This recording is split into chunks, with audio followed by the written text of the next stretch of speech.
Welcome to this week's episode of What Happened Through Time, week number 11, and the biggest week of the year to see the overlapping of historical events unfold and the perspective you gain. Tabernacles and unleavened bread, Pesach are not as big as this week. The gathering of Yahuwah's people for celebrations in the middle of the third month on the calendar started with Noah, then Abraham, then Isaac, Jacob, and then Moses and the Exodus. And it continues all the way through time down to Acts chapter 2. All the events we will be listing today come out from Scripture and with all the references you need to study this out for yourself. So be sure to watch this week's Feast Moedim video on the Feast of Shabuoth when it comes out, as it will be a very special one that gives you a lot more details and the complete historical timeline of all the covenants through time. Consider this week 11 episode as just the appetizer to the main meal. So hope you enjoy it. Let's get started.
Hello there, this is Joshua, your week 11 host for reading what's going on this week. And by the way, this is the busiest week of the year.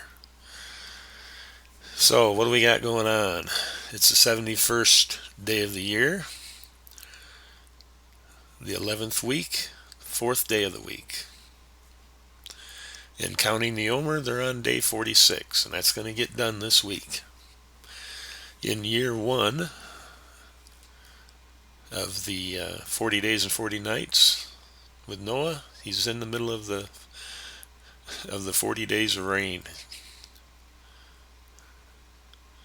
And the next day, we've got Noah again, and then we've got year 1 in the Exodus. The Israelites arrive at Mount Sinai. The congregation is instructed to sanctify itself and prepare their garments. The year is calculated based upon Jubilees 45 and month day from Jubilees 1 verses 1 and 2. The exact day is calculated from Jubilees and comparing all texts to discern all the days in this month with Exodus also. This is a best effort from comparing texts, as is well taught that the day the commandments were spoken by Yahweh, his voice to the people, was on the 15th, the feast of Shabuoth. The next day, counting the Omer, almost done. Noah's still counting his rain, and Jacob crosses the river with Laban in pursuit. This entry comes from a story only told in Jubilees. The events surrounding Jacob and Laban and their parting are really different. Laban pursued and caught up to Jacob in Gilead, and Yahweh appeared to Laban in a dream and instructed him not to harm Jacob. The next day on the Sabbath, day 49, day 28 in the 40 days of rain with Noah. The next day is the Feast of Shabuoth. The actual word is like, well, it's not a T, it's a TH. There's no two vowels here. And it's like, and there is no V.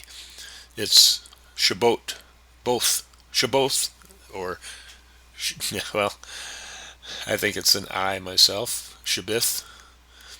But anyway, we're moving on.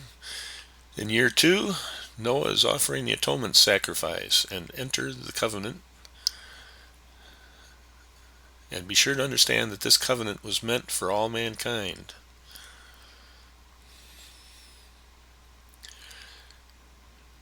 People assemble to hear Yahweh speak and are afraid. In the Exodus, Yahweh speaks the commandments, and the people are afraid.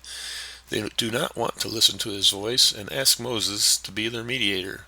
Yahweh gives instructions to Moses. Noah celebrating the feast of Shabuoth with his first batch of wine.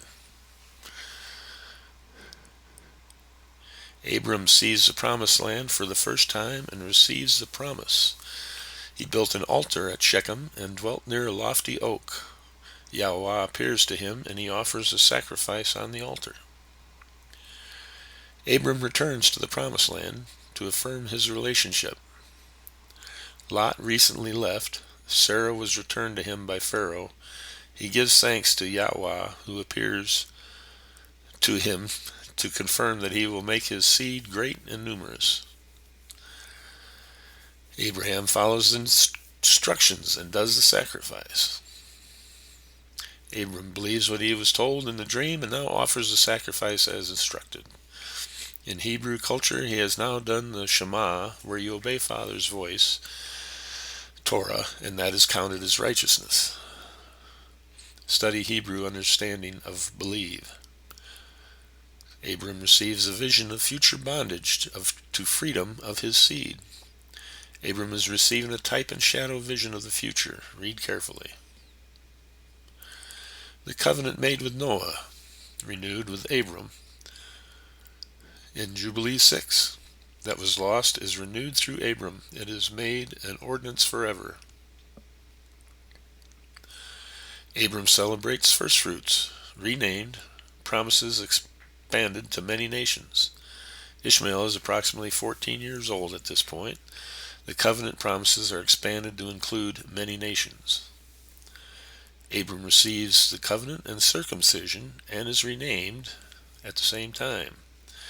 Abram is renamed Abraham and receives the covenant of circumcision for males on the 8th day.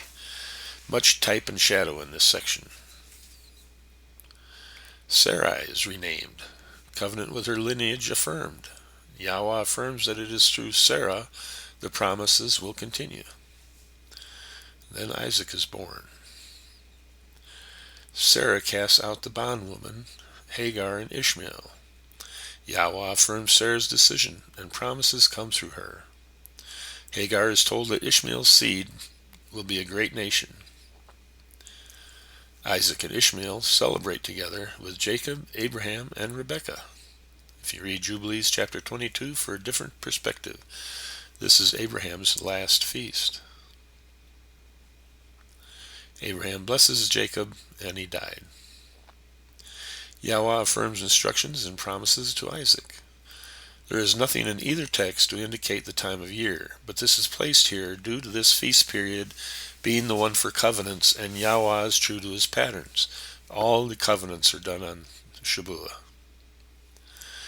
Yehuda is born in 2129. Jacob and Laban make a covenant, 2135. Jacob and Laban agree to not pass over the mountains with evil intent to harm one another.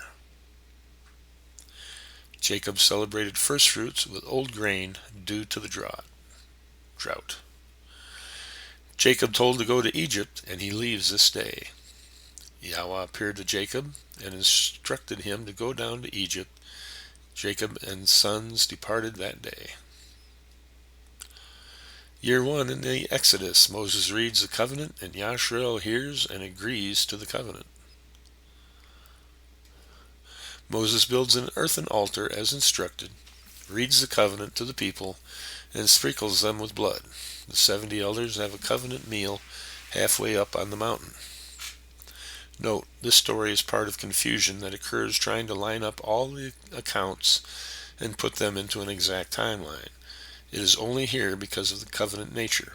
I have not discerned the exact order of the multiple texts that tell stories about what happened when they first get to Sinai, just what covenant is being read to them.